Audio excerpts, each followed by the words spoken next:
ಲೂಕರ ಶುಭ ಸಂದೇಶ 15ನೇ ಅಧ್ಯಾಯ 1-7. ಯೇಸುವಿನ ಉಪದೇಶವನ್ನು ಕೇಳಬೇಕೆಂದು ಎಲ್ಲ ಸುಂಕದವರು ಪಾಪಿಗಳು ಆತನ ಬಳಿಗೆ ಬರುತ್ತಾ ಇರಲು ಫರಿಸಾಯರು ಶಾಸ್ತ್ರಿಗಳು, ಇವನು ಪಾಪಿಗಳನ್ನು ಸೇರಿಸಿಕೊಂಡು ಅವರ ಜೊತೆಯಲ್ಲಿ ಊಟ ಮಾಡುತ್ತಾನೆ ಎಂದು ಹೇಳಿಕೊಂಡು ಗೊಣಗುಟ್ಟುತ್ತಿದ್ದರು. ಆಗ ಆತನು ಅವರಿಗೆ ಒಂದು ಸಾಮ್ಯವನ್ನು ಹೇಳಿದನು. ಅದೇನೆಂದರೆ, ನಿಮ್ಮೊಳಗೆ ಯಾವ ಮನುಷ್ಯನಾದರೂ ತನಗೆ 100 ಕುರಿಗಳಿರಲಾಗಿ ಅವುಗಳಲ್ಲಿ ಒಂದು ಕಳೆದು ಹೋದರೆ ಅವನು 99 ಅಡವಿಯಲ್ಲಿ ಬಿಟ್ಟು ಕಳೆದು ಹೋದದ್ದು ಸಿಕ್ಕುವ ತನಕ ಅದನ್ನು ಹುಡುಕಿಕೊಂಡು ಹೋಗದೆ ಇದ್ದಾನೆ? ಸಿಕ್ಕಿದ ಮೇಲೆ ಅವನು ಸಂತೋಷ ಪಡುತ್ತಾ ಅದನ್ನು ತನ್ನ ಹೆಗಲಿನ ಮೇಲೆ ಇಟ್ಟುಕೊಂಡು ಮನೆಗೆ ಬಂದು ಸ್ನೇಹಿತರನ್ನು ನೆರೆಹೊರೆಯವರನ್ನು ಕೂಡಿಸಿ, ಕಳೆದು ಹೋಗಿದ್ದ ಕುರಿ ಸಿಕ್ಕಿತು, ನನ್ನ ಸಂಗಡ ಸಂತೋಷಿಸಿರಿ ಎಂದು ಅವರಿಗೆ ಹೇಳುವನಲ್ಲವೇ? ಅದರಂತೆ ದೇವರ ಕಡೆಗೆ ತಿರುಗಿಕೊಳ್ಳುವುದಕ್ಕೆ ಅವಶ್ಯವಿಲ್ಲದ 99 ಮಂದಿ ನೀತಿವಂತರಿಗಿಂತ ದೇವರ ಕಡೆಗೆ ತಿರುಗಿಕೊಳ್ಳುವ ಒಬ್ಬ ಪಾಪಿಯ ವಿಷಯವಾಗಿ ಪರಲೋಕದಲ್ಲಿ ಸಂತೋಷ ಉಂಟಾಗುವುದೆಂದು ನಿಮಗೆ ಹೇಳುತ್ತೇನೆ ಅಂದನು. ಇಂದಿನ ವಾಕ್ಯ ನಮಗೆ ಹೇಳ್ತದೆ, ಪರಲೋಕ ಸಾಮ್ರಾಜ್ಯ ಎಷ್ಟು ಆತುರದಿಂದ ಕಾಯ್ತಾ ಇದೆ ಒಂದೊಂದು ಆತ್ಮರಕ್ಷಣೆಯನ್ನ. ಅವನು ಬರ್ತಾನೆ, ಆಕೆ ಬರ್ತಾಳೆ ಎಂಬುದಾಗಿ ಇವತ್ತಿನವರೆಗೂ ಕಾಯ್ತಾನೆ ಇದ್ದಾರೆ ದೇವರು. ಯಾಕೆ? ತನ್ನ ಸ್ವರ್ಗ ಸಾಮ್ರಾಜ್ಯದಲ್ಲಿ ಅವನ ಹೆಸರಿನಲ್ಲಿ ನಡೆಯುವ ಸಂಭ್ರಮ ಒಂದು ಕಡೆ ಆದರೆ ಅವನ ರಕ್ಷಣೆ ಇನ್ನೊಂದು ಕಡೆ. ದೇವರು ಪ್ರತಿಯೊಬ್ಬರ ರಕ್ಷಣೆಯನ್ನು ಬಹುತೇಕವಾಗಿ ಅತಿ ಪ್ರಾಮುಖ್ಯತೆಯಿಂದ ಪ್ರತಿಯೊಂದನ್ನು ನೋಡ್ಕೊಂಡು ಬಂದಿದ್ದಾರೆ. ಇದಕ್ಕೆ ಮೂಲ ಉದಾಹರಣೆ ಏನಂದ್ರೆ, ನಾವು ನೋಡ್ಕೊಂಡು ಬರ್ತೀವಿ. ಪ್ರಭೇಸ್ ಒಂದು ಉದಾಹರಣೆಯನ್ನು ಹೇಳ್ತಾರೆ. ತೋಟವನ್ನು ಮಾಡಿಕೊಂಡ ಯಜಮಾನನು ಎಷ್ಟೋ ದೂರದ ವಿದೇಶದಲ್ಲಿ ಜೀವನ ಮಾಡ್ತಾನೆ, ಸುಮಾರು ಆಳುಗಳನ್ನು ಕಳಿಸ್ತಾನೆ, ಯಾವಾಗ ಹಣ್ಣು ಹಂಪಲು ಬರುವ ಸಮಯದಲ್ಲಿ ಆ ಹಣ್ಣಿನ ಪಾಲನ್ನು ನೀಡಲಿ ಅಂತ. ಆದರೆ ಅವರೇನು ಮಾಡಿದ್ರು? ಅವರನ್ನು ಸಾಯಿಸಿದ್ರು. ಕೊನೆಯಲ್ಲಿ ಅವನ ಮಗನನ್ನೇ ಕಳಿಸಿಕೊಡ್ತಾನೆ. ಇವನೇ ಬರಬೇಕಾದ, ಇವನೇ ಮುಖ್ಯವಾದಂತಹ ಯಜಮಾನನು, ಇವನನ್ನು ನೋಡೋದು ಬಿಡೋಣ ಅಂತ ಅಂದ್ಬಿಟ್ಟು ಅವರನ್ನು ಸಾಯಿಸಿಬಿಡ್ತಾರೆ. ಈಗ ದೇವರು ಏನು ಮಾಡಬಹುದು ಅವರಿಗೆ ಅನ್ನೋ ಪ್ರಶ್ನೆಯನ್ನು ಹಾಕುತ್ತ ಒಂದು ಸಾಮ್ಯವನ್ನು ಅದ್ಭುತವಾಗಿ ಪ್ರಭೇಸಿ ಹೇಳಿಕೊಡ್ತಾರೆ. ಆ ಸಾಮ್ಯವೇ ಹೇಳ್ತದೆ, ತಂದೆಯಾದ ದೇವರು ರಕ್ಷಣಾ ಕಾರ್ಯದಲ್ಲಿ ಎಷ್ಟು ಪ್ರಾಮುಖ್ಯತೆ ಕೊಟ್ಟು ಕಾರ್ಯ ಮಾಡಿದ್ದಾರೆ ಎಂಬುದನ್ನ. ಹೌದು, ಈ ಲೋಕದಲ್ಲಿ ಪ್ರತಿಯೊಬ್ಬರು ರಕ್ಷಣೆ ಹೊಂದಬೇಕು ಅಂತ ಪ್ರತಿ ಸಾರಿ ಪ್ರವಾದಿಗಳನ್ನ ಹುಟ್ಟುಹಾಕಿದ್ದು ತಂದೆಯಾದ ದೇವರು, ನ್ಯಾಯಸ್ಥಾಪಕರನ್ನು ಹುಟ್ಟುಹಾಕಿದ್ದು ತಂದೆಯಾದ ದೇವರು. ಪ್ರಭು ಯೇಸು ಸ್ವತಃ ತನ್ನ ಪುತ್ರರನ್ನ, ತನ್ನೊಂದಿಗೆ ಇದ್ದಂತಹ ಪುತ್ರರನ್ನ ನಮಗಾಗಿ, ನಮ್ಮ ರಕ್ಷಣೆಗಾಗಿ ತ್ಯಾಗ ಮಾಡಿ ನಮಗೆ ಕಳಿಸಿಕೊಟ್ಟಿದ್ದು ತಂದೆಯಾದ ದೇವರು. ಅವರು ಅಷ್ಟು ಇಷ್ಟಪಡ್ತಾರೆ ನಾವೆಲ್ಲರೂ ರಕ್ಷಣೆ ಹೊಂದಬೇಕು ಅಂತ. ಹಾಗಾಗಿನೇ ಇವತ್ತಿನ ದಿನ ಅವರ ರಕ್ತದ ಮುಖಾಂತರವಾಗಿ ಎಷ್ಟೋ ಕೋಟ್ಯಾಂತರ ಜನ ಇವತ್ತು ರಕ್ಷಣೆಯನ್ನು ಹೊಂದ್ತಾ ಇದ್ದಾರೆ. ಇದಕ್ಕೆ ಮೂಲ ಕಾರಣ ತಂದೆಯ ಕೃಪೆ, ತಂದೆಯು ಪ್ರೀತಿಸುವ ಹೃದಯ. ಆ ವಿಚಾರವಾಗಿ, ಆ ಪರಲೋಕ ಸಾಮ್ರಾಜ್ಯದ ಸಂಭ್ರಮದ ವಿಚಾರವಾಗಿ, ನಮ್ಮ ಒಂದು ರಕ್ಷಣೆಯಿಂದ ದೊರೆಯುವಂತಹ ಅತಿ ಶ್ರೇಷ್ಠವಾದ ಸಂಭ್ರಮ, ಪರಲೋಕದಲ್ಲಿ ಜರುಗುವಂತಹ ಸಂಭ್ರಮದ ಬಗ್ಗೆ ಇಂದಿನ ವಾಕ್ಯ ನಮಗೆ ಸ್ಪಷ್ಟವಾಗಿ ಹೇಳಿಕೊಡ್ತದೆ. ಹಾಗಿದ್ರೆ ಆ ವಾಕ್ಯ ಏನು ಹೇಳ್ತದೆ?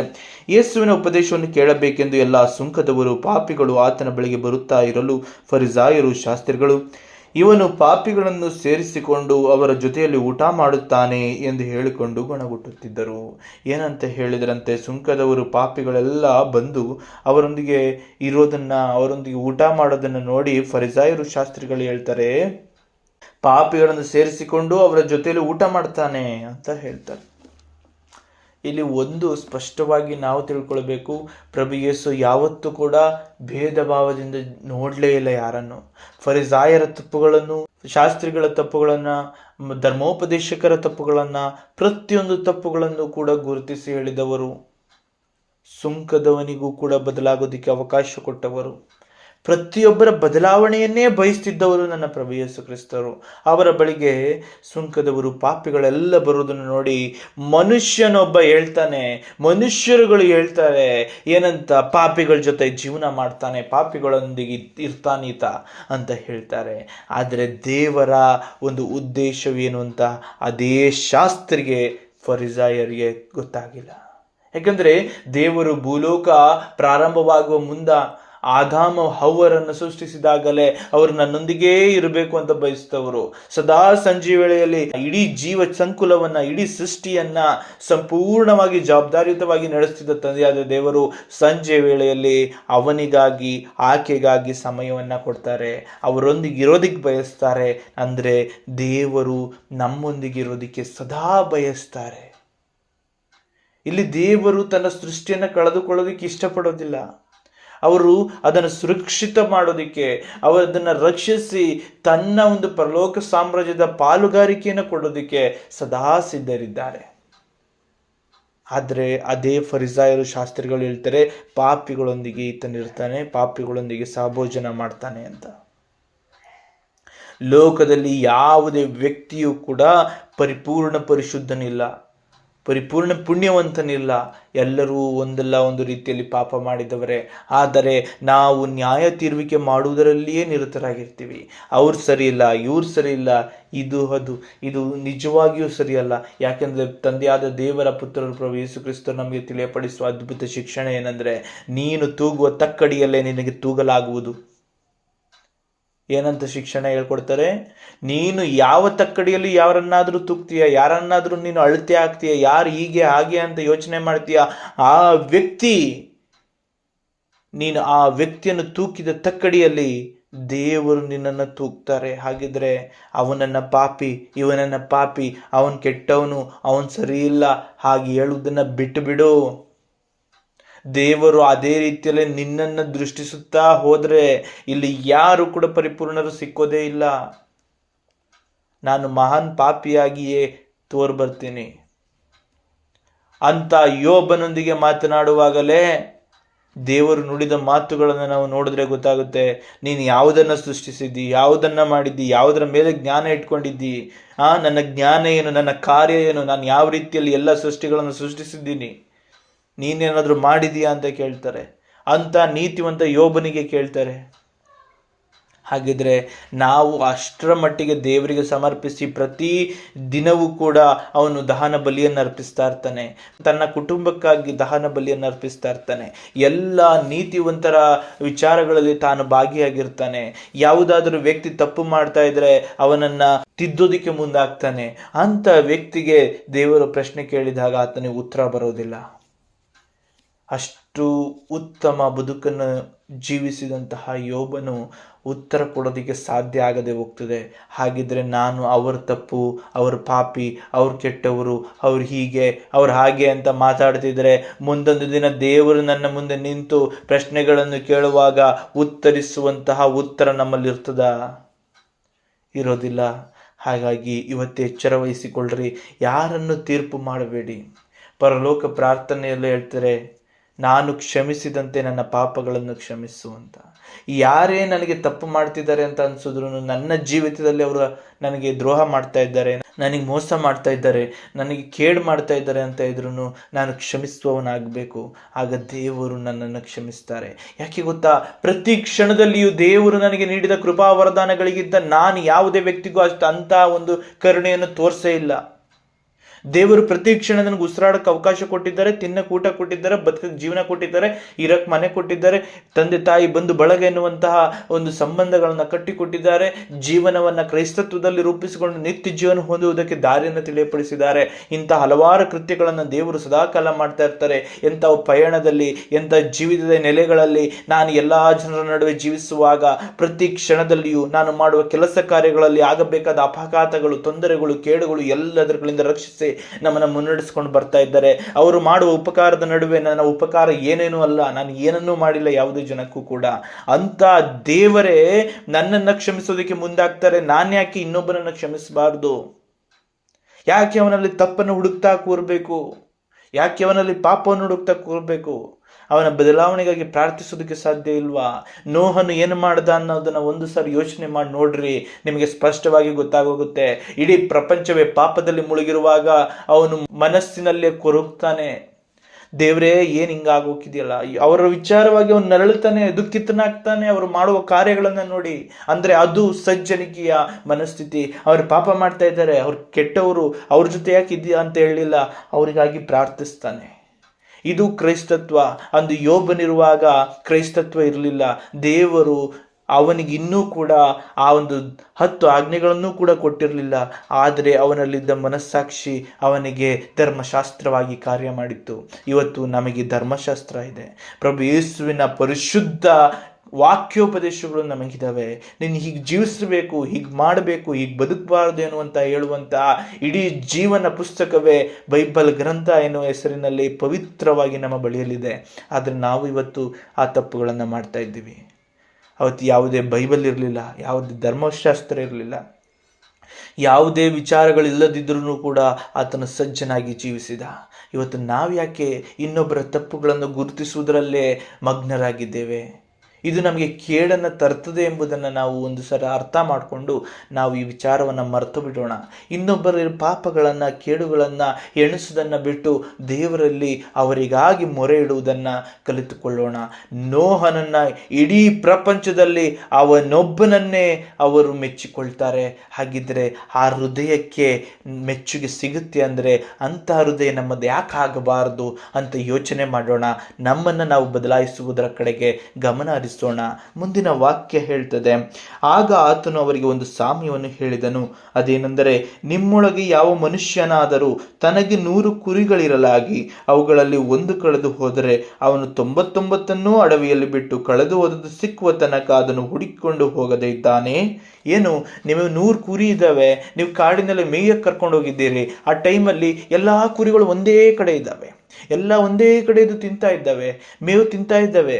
ಆಗ ಒಂದೇ ಒಂದು ಕುರಿ ಕಳ್ತನ ಆಯಿತು, ಕಳೆದೋಯ್ತು, ಕಾಣಿಸ್ತಾ ಇಲ್ಲ, ಅದು ಎಲ್ಲೋಯ್ತೋ ಗೊತ್ತಿಲ್ಲ, ದಾರಿ ತಪ್ಪು ಹೋಗಿದೆ. ಆಗ ನೀವೇನು ಮಾಡ್ತೀರಿ? ಒಂದೇ ಕಡೆ ಇರುವಂಥ ಕುರಿಗಳನ್ನು ಗಮನಿಸ್ತಾ ಇರ್ತೀರಾ ಅಥವಾ ಕಳೆದು ಹೋದ ಒಂದು ಕುರಿಯನ್ನು ಹುಡುಕಿಕೊಂಡು ಹೋಗ್ತೀರಾ ಅಂತ ಪ್ರಶ್ನೆಯನ್ನು ಹಾಕ್ತಾರೆ. ಇವತ್ತು ನೀನು ಪಾಪಿ ಪಾಪಿ ಪಾಪಿ ಅನ್ನೋದ್ರ ಬದಲು ಆ ಕಳೆದು ಹೋದ ಕುರಿಯನ್ನು ವಾಪಸ್ ತರೋದಕ್ಕೆ ಗಮನ ಹರಿಸು. ಅದು ಕ್ರಿಸ್ತನು ನಮಗೆ ತನ್ನ ಶಿಕ್ಷಣದ ಮೂಲಕ ಹೇಳ್ಕೊಡುವಂಥದ್ದು. ಅಂದು ನೋಹನು ಮಾಡಿದ ಅದನ್ನ ಪ್ರಾರ್ಥನೆಯನ್ನ ಅದರ ಪ್ರಭು ಯೇಸು ಸ್ವತಃ ತಾವೇ ಬಂದು ಕೈ ಹಿಡಿದು ಕರ್ಕೊಂಡ್ಬರುವಂತಹ ದೇವಾದಿ ದೇವರ ಪುತ್ರರಾಗಿದ್ದಾರೆ.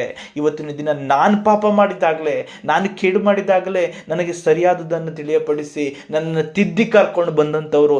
ಇವತ್ತು ನಾನು ಪಾಪದ ಒಂದು ಸಾಲಗಾರನು, ಅವರ ರಕ್ತದಿಂದಲೇ ನಾನಿವತ್ತು ಬಿಡಿಸಲ್ಪಟ್ಟವನು. ನಾನು ಇನ್ನೊಬ್ಬನಿಗೆ ಪಾಪಿ ಅನ್ನೋದಕ್ಕಾಗಲಿ, ಇನ್ನೊಬ್ಬನಿಗೆ ನೀನು ಕೇಡಿನವನು ಅನ್ನೋದಕ್ಕಾಗಲಿ, ನೀನು ದುಷ್ಟನು ಅನ್ನೋದಕ್ಕಾಗಲಿ ಅಧಿಕಾರವುಳ್ಳವನಲ್ಲ ನಾನು.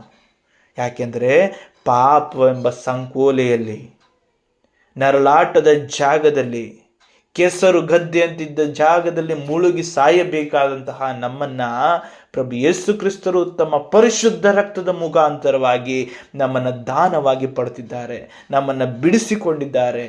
ಹಾಗಾಗಿ ಇಂದಿನ ವಾಕ್ಯ ಹೇಳುವಂಥ ಪರಿಶುದ್ಧ ವಾಕ್ಯವನ್ನು ಅರ್ಥೈಸಿಕೊಳ್ಳೋಣ.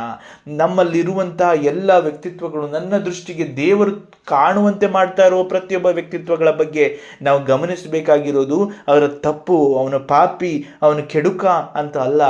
ದೇವರೇ ಅವನು ಬದಲಾಗಲಿ ಸ್ವಾಮಿ, ಅವನು ನಿನ್ನಲ್ಲಿಗೆ ಬರಲಿ ಸ್ವಾಮಿ, ಅವನ ರಕ್ಷಣೆ ಹೊಂದಲಿ, ಆಕೆ ರಕ್ಷಣೆ ಹೊಂದಲಿ ಅಂತ ಬೇಡುವ ಹೃದಯವನ್ನು ದೇವರು ಬಯಸ್ತಾ ಇದ್ದಾರೆ. ಪ್ರಭು ಯೇಸು ಸ್ವತಃ ತಾವು ಕಾರ್ಯವನ್ನೇ ಮಾಡುವಾತರಾಗಿದ್ದಾರೆ. ತನ್ನನ್ನು ಹಿಡಿದುಕೊಡುವ ಯೂದನ ಬಗ್ಗೆಯೇ ಕರುಣಿಸಿದಾತರು ಅವರು. ಅಯ್ಯೋ, ಆತನು ಹುಟ್ಟದಿದ್ದರೆ ಎಷ್ಟೋ ಒಳ್ಳೆಯದಿತ್ತು ಅಂತ ಅವನ ಬಗ್ಗೆ ಮರುಗಿದಾತರು ಅವರು. ಶಿಲುಬೆಯ ಮೇಲೆ ನರಳಾಡ್ತಾ ಇರಬೇಕಾದರೆ ಇವನನ್ನು ಸಾಯಿಸಲೇಬೇಕು ಅಂತ ನಿರ್ಧಾರ ಮಾಡಿದ ಆ ಧರ್ಮೋಪದೇಶಕರು, ಮಹಾಯಾಜಕರು, ಉಗುಳಿದ ವ್ಯಕ್ತಿತ್ವಗಳು ಎಲ್ಲರನ್ನ ಇವರನ್ನು ಕ್ಷಮಿಸಿರಿ ಅಂದಾತರು ನಮ್ಮ ಪ್ರಭು ಯೇಸು ಕ್ರಿಸ್ತರು. ಅವರು ಯಾವತ್ತೂ ಕೂಡ ಪಾಪಿ ನೀನು, ದುಷ್ಟ ನೀನು ಅಂತ ಹೇಳಿಲ್ಲ. ಇನ್ನು ಮುಂದೆ ನೀನು ಪಾಪ ಮಾಡಬೇಡ, ನಿನ್ನ ಪಾಪಗಳು ಕ್ಷಮಿಸಲ್ಪಟ್ಟಿವೆ ಅಂತ ಹೇಳಿದವರು.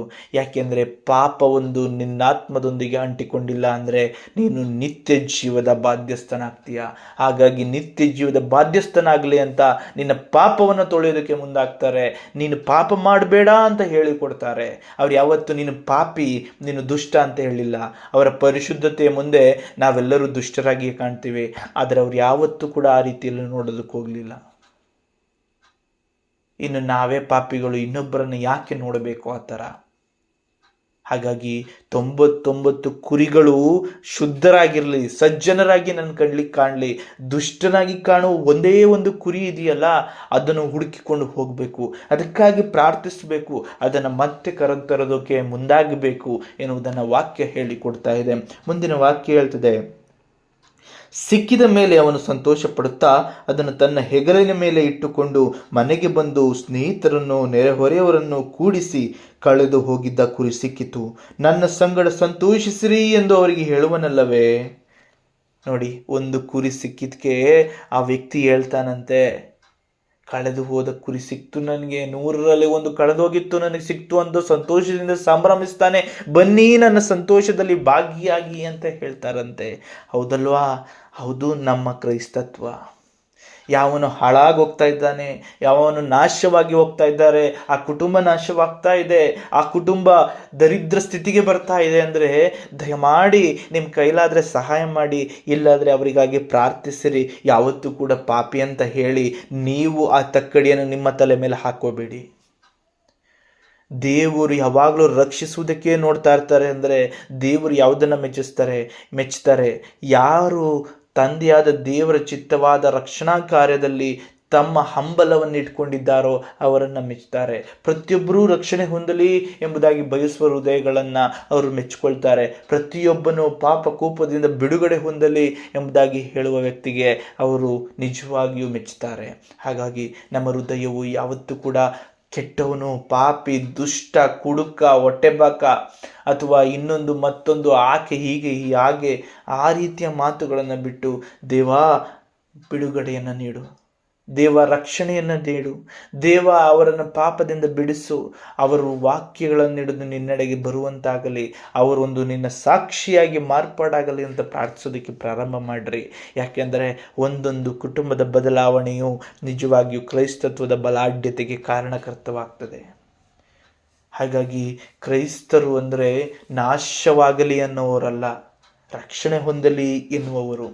ಕ್ರೈಸ್ತರೆಂದರೆ ಅವನು ದುಷ್ಟ, ಅವನು ಕೆಡುಕ ಅಂತ ಬಿಸಾಕುವವರಲ್ಲ, ಅವನು ನಿತ್ಯ ಜೀವವನ್ನು ಹೊಂದಲಿ ಎಂಬುದಾಗಿ ಬಯಸುವವರು. ಇದು ಕ್ರೈಸ್ತತ್ವ. ಹಾಗಾಗಿ ಇಂದಿನ ಕ್ರೈಸ್ತತ್ವದ ವಿಚಾರವು ನಮಗೆ ಅದ್ಭುತವಾಗಿ ತಿಳಿಯಪಡಿಸ್ತಾ ಹೋಗ್ತಾ ಇದೆ. ಮುಂದಿನ ವಾಕ್ಯ ಹೇಳ್ತದೆ, ಅದರಂತೆ ದೇವರ ಕಡೆಗೆ ತಿರುಗಿಕೊಳ್ಳುವುದಕ್ಕೆ ಅವಶ್ಯವಿಲ್ಲದ 99 ಮಂದಿ ನೀತಿವಂತರಿಗಿಂತ ದೇವರ ಕಡೆಗೆ ತಿರುಗಿಕೊಳ್ಳುವ ಒಬ್ಬ ಪಾಪಿ ವಿಷಯವಾಗಿ ಪರಲೋಕದಲ್ಲಿ ಸಂತೋಷ ಉಂಟಾಗುವುದೆಂದು ನಿಮಗೆ ಹೇಳುತ್ತೇನೆ. ನೋಡಿ, 99 ಈಗ ಏನಾಗಿದೆ? ದೇವರ ಕಡೆಗೆ ತಿರುಗಿಕೊಂಡಿದೆ. ಅವರೀಗ ದೇವರ ಕಡೆಗೆ ತಿರುಗಿಕೊಳ್ಳುವ ಅವಶ್ಯವಿಲ್ಲ, ಅವರು ಆಗಾಗಲೇ ತಿರುಗಾಗಿದೆ. ಆದರೆ ದೇವರಿಗೆ ವಿಮುಖನಾಗಿ ಪಾಪಕ್ಕೆ ಅಭಿಮುಖನಾಗಿ ಓಡ್ತಾ ಇರುವ ಆ ಕುರಿಯನ್ನು ವಾಪಸ್ ತಕೊಂಡು ಬರೋದು ನಮ್ಮ ಕರ್ತವ್ಯ. ರಕ್ಷಣೆ ಬೇಕಾಗಿರುವಂಥದ್ದು ಯಾವುದು ಇಕ್ಕಟ್ಟಿನಲ್ಲಿದೆಯೋ, ಯಾವುದು ಜೈಲಲ್ಲಿದೆಯೋ, ಯಾವುದು ಬೇಡಿಗಳಲ್ಲಿ ಬಂಧಿಸಲ್ಪಟ್ಟಿದೆಯೋ ಅದಕ್ಕೆ ರಕ್ಷಣೆ ಬೇಕು. ರಕ್ಷಣೆಯಲ್ಲಿರುವುದಕ್ಕೆ ರಕ್ಷಣೆ ಬೇಕಾಗಿಲ್ಲ. ಯಾರು ರೋಗ ರುಜಿನಗಳಿಂದ ನರಳುತ್ತಾ ಇದ್ದಾರೋ ಅವರಿಗೆ ಆರೋಗ್ಯ ಬೇಕು. ಆರೋಗ್ಯದಿಂದಿರೋನಿಗೆ ಆರೋಗ್ಯ ಬೇಕಾಗಿಲ್ಲ. ಹಾಗಾಗಿ 99 ಕುರಿಗಳು ಕೂಡ ರಕ್ಷಣೆಯಲ್ಲಿದ್ದರೂ ರಕ್ಷಣೆಯನ್ನು ಕಳೆದುಕೊಂಡ ಒಂದು ಕುರಿ ಬಹಳ ಪ್ರಮುಖವಾಗ್ತದೆ. ಅದೂ ಕೂಡ ನಾಶವಾಗಬಾರದು. ಇದು ನನ್ನ ದೇವರ ಗುಣ. ಪ್ರತಿಯೊಬ್ಬನೂ ರಕ್ಷಣೆ ಹೊಂದಬೇಕೆನ್ನುವುದು ನನ್ನ ತಂದೆಯ ನನ್ನನ್ನು ಸೃಷ್ಟಿಸಿದ ಆತನ ಗುಣ. ಅವರ ಕೈಯಿಂದಲೇ ಸೃಷ್ಟಿಯಾದವರಲ್ವ ನಾವು? ಅಂಥ ಹೃದಯವಂತನ ಕೈಯಲ್ಲಿ ಅಲ್ವ ಸೃಷ್ಟಿಯಾದವರು, ಅಂಥ ಪ್ರೀತಿಮಯಿಯ ಕೈಯಲ್ಲಿ ಅಲ್ವ ಸೃಷ್ಟಿಯಾದವರು ನಾವು. ಅಂತಹ ವಿಶಾಲ ಮನಸ್ಥಿತಿ ಉಳ್ಳ ಆತನ ಕೈಯಿಂದ ಸೃಷ್ಟಿಸಲ್ಪಟ್ಟವರಲ್ವಾ? ಯಾಕೆ ನಾವು ಇವತ್ತಿನ ದಿನ ಇಷ್ಟು ದುಷ್ಟತ್ವದಲ್ಲಿದ್ದೇವೆ? ಅವನು ನಾಶ ಆಗ್ತಾ ಇದ್ರೆ ನಾಶ ಆಗಲಿ ಬಿಡುವ ಅನ್ನುವಷ್ಟರ ಮಟ್ಟಿಗೆ ಯಾಕೆ ನಾವು ಕ್ರೂರಿಗಳಾಗ್ತಾ ಇದ್ದೀವಿ? ಯಾಕೆ ಸೈತಾನನ ಮಕ್ಕಳಾಗಿ ಬದಲಾಗ್ತಾ ಇದ್ದೀವಿ? ಅವನಿಗಾಗಿ ಪ್ರಾರ್ಥಿಸೋಣ, ಆ ಕುಟುಂಬಕ್ಕಾಗಿ ಪ್ರಾರ್ಥಿಸೋಣ, ಆಕೆಗಾಗಿ ಪ್ರಾರ್ಥಿಸೋಣ. ಪ್ರತಿಯೊಬ್ಬರು ರಕ್ಷಣೆ ಹೊಂದಲಿ ಎಂಬುದಾಗಿ ಬಯಸೋಣ. ಇದೇ ನಿಜವಾದ ಕ್ರೈಸ್ತತ್ವ, ಇದೇ ನಿಜವಾದಂತಹ ದೇವರ ಕರೆ. ಈ ಕರೆಯಲ್ಲಿ ನಾವೆಲ್ಲರೂ ಬಾಧ್ಯಸ್ಥರಾಗಿ ಪ್ರತಿ ಒಂದು ಆತ್ಮದ ರಕ್ಷಣೆಗಾಗಿ ಪ್ರಾರ್ಥಿಸೋಣ. ಪ್ರತಿಯೊಂದು ಆತ್ಮ ರಕ್ಷಣೆಯ ಕಾರ್ಯದಲ್ಲಿ ದೇವಾದಿದೇವನ ಹಸ್ತಕ್ಕೆ ನಮ್ಮನ್ನು ಅರ್ಪಿಸಿಕೊಳ್ಳೋಣ. ಆಮೇನ್. ಪ್ರೀತಿ ಸ್ವರೂಪನಾದ ತಂದೆಯೇ, ಕೃಪಾಳ ದೇವನೇ, ಕರುಣಿಸುವಾತನೇ, ಜೀವದಾಯಕನೇ, ಹೌದು ಸ್ವಾಮಿ, ನಾವು ಯಾರನ್ನಾದರೂ ತಕ್ಕಡಿಯಲ್ಲಿ ಹಾಕಿ ತೂಕಲು ನಾವು ಯಾರು? ನಾವು ಅವರನ್ನು ಸೃಷ್ಟಿಸಿದವರಲ್ಲ, ಅವರ ಜವಾಬ್ದಾರಿ ಹೊತ್ತವರಲ್ಲ, ಅವರ ಬಗ್ಗೆ ಯಾವುದೇ ಚಿಂತನೆ ಮಾಡಿ ಅವರನ್ನು ಸದೃಢಪಡಿಸುವವರು ಅಲ್ಲ. ಹಾಗಿದ್ದ ಮೇಲೆ ಯಾವ ರೀತಿಯಲ್ಲಿ ಯಾರನ್ನಾದರೂ ಪಾಪಿ ಅನ್ನೋದಕ್ಕೆ ನಮಗೆ ಅಧಿಕಾರ ಇದೆ ಎಂಬುದಾಗಿ ಪ್ರಶ್ನಿಸುತ್ತಾ ಹೇಳುತ್ತಿದ್ದೀರಿ. ಮಕ್ಕಳೇ, ನೀವು ನನ್ನ ಮಕ್ಕಳು, ನನ್ನಿಂದ ಸೃಷ್ಟಿಯಾಗದವರು, ನನ್ನ ಪ್ರೀತಿಯ ಹೃದಯ, ನನ್ನ ತ್ಯಾಗದ ಹೃದಯ, ನನ್ನ ರಕ್ಷಣಾ ಹೃದಯ, ನನ್ನ ಕರುಣೆಯ ಹೃದಯ, ಈ ಎಲ್ಲವನ್ನ ಅರಿತವರು ನೀವು. ಇಂಥ ಒಂದು ಹಸ್ತದಿಂದ ನಿಮ್ಮನ್ನು ಸೃಷ್ಟಿಸಿದ್ದೀನಿ. ನೀವೂ ಕೂಡ ಪ್ರೀತಿಸುವವರಾಗಿರಿ, ನೀವು ಕೂಡ ಕನಿಕರಿಸುವವರಾಗಿರಿ, ನೀವು ಕ್ಷಮಿಸುವವರಾಗಿರಿ, ನೀವು ನನ್ನಲ್ಲಿ ಅವರಿಗಾಗಿ ಪ್ರಾರ್ಥಿಸುವವರಾಗಿರಿ ಎಂಬುದಾಗಿ ವಾಕ್ಯದ ಮೂಲಕ ತಿಳಿಯಪಡಿಸಿದ್ದೀರಿ ಸ್ವಾಮಿ. ಹೌದು ಸ್ವಾಮಿ, ತಂದೆಯಂತೆ ಮಕ್ಕಳಾಗಲು ಸದಾ ಹಂಬಲಿಸುವ ಭವ್ಯ ಮನಸ್ಥಿತಿಯನ್ನು ಹೊಂದಿಕೊಳ್ಳಲು ಬೇಕಾದ ವರದಾನಗಳಿಂದ ತುಂಬಿಸಿರಿ. ಪ್ರತಿಯೊಬ್ಬರನ್ನು ಪ್ರೀತಿಸುವ, ಪ್ರತಿಯೊಬ್ಬರನ್ನು ಕರುಣಿಸುವ, ಪ್ರತಿಯೊಬ್ಬರನ್ನು ಕ್ಷಮಿಸುವ, ಪ್ರತಿಯೊಬ್ಬರಿಗಾಗಿ ಪ್ರಾರ್ಥಿಸುವ ಹೃದಯವು ನಮ್ಮದಾಗಲಿ. ಆ ವಿಶಾಲ ಹೃದಯದಿಂದ ಜೀವಿಸಲು ಬೇಕಾದಂತಹ ಸಂಪೂರ್ಣ ಆಲೋಚನೆ, ಚಿಂತನೆ, ಮನಸ್ಥಿತಿಗಳಿಂದ ನಮ್ಮನ್ನು ತುಂಬಿಸಿ ನಮ್ಮ ಸುತ್ತಲಿನ ವಾತಾವರಣದಲ್ಲಿ ನಿಮ್ಮ ಪ್ರಭೆ ಅತಿ ಹೆಚ್ಚಾಗಿ ಬೆಳಗುವಂತಾಗಿ, ಉತ್ತಮ ಬೆಳಕಿನ ಪ್ರಜ್ವಲಿಕೆಯು ಇಡೀ ಪ್ರಪಂಚಕ್ಕೆ ರಕ್ಷಣೆಯನ್ನು ನೀಡಿದಂತೆ ಇಂದು ಕೂಡ ನಮ್ಮ ಮುಖಾಂತರವಾಗಿ ಆ ಬೆಳಕು ಪ್ರಜ್ವಲಿಸಿ ಇಡೀ ಲೋಕದ ರಕ್ಷಣೆಯಲ್ಲಿ ಕಾರ್ಯ ಮಾಡಲಿ ಎಂಬುದಾಗಿ ಯೇಸು ಕ್ರಿಸ್ತರ ಪರಿಶುದ್ಧ ನಾಮದ ಮುಖಾಂತರವಾಗಿ ನಿಮ್ಮ ರಕ್ಷಣಾ ಕಾರ್ಯದ ಚಿತ್ತವನ್ನೇ ಮೆಚ್ಚಿಕೊಳ್ಳುವ, ಒಪ್ಪಿಕೊಳ್ಳುವ, ಅಪ್ಪಿಕೊಳ್ಳುವ ಮನಸ್ಥಿತಿಯಿಂದ ಬದುಕಲು ನಮಗೆ ನೆರವಾಗಿರಿ ಎಂಬುದಾಗಿ ನಿಮ್ಮನ್ನು ಪ್ರಾರ್ಥಿಸುತ್ತೇವೆ ತಂದೆಯೇ. ಆಮೇನ್.